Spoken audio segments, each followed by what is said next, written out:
city of Alabaster wants property owners to repair water leaks in a timely manner. City Council passed an ordinance that allows them to enforce this. ABC 3340's Valerie Bell joins us now in Alabaster. And Valerie, that ordinance passed with no opposition.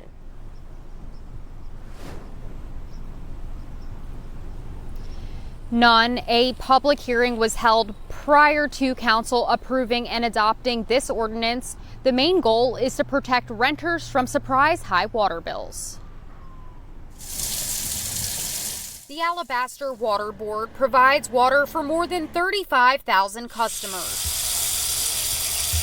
When there's a water leak, not only can it get expensive, it can also damage property or even be a public health hazard. I am a property owner, homeowner, and if it were on my property, I would certainly want it dealt with. Otherwise, it's a cost issue mainly.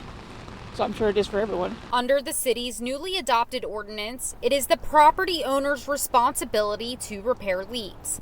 They have within 7 days of discovering the leak or being notified by the water board.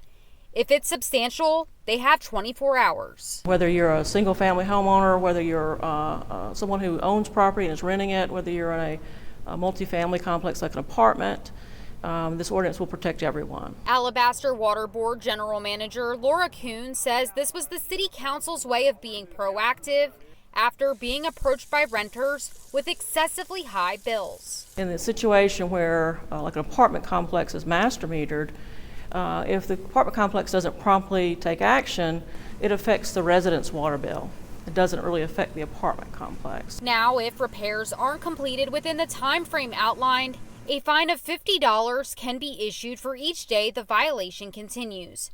Service could even be terminated as a result. Some leaks are very hard to find, and so if it takes a while to find the leak, then they can get a little bit more time to find it.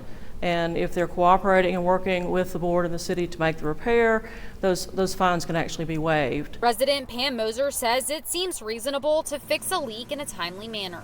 I don't see why there would be an issue, because it seems like it would be in everyone's best interest to do so.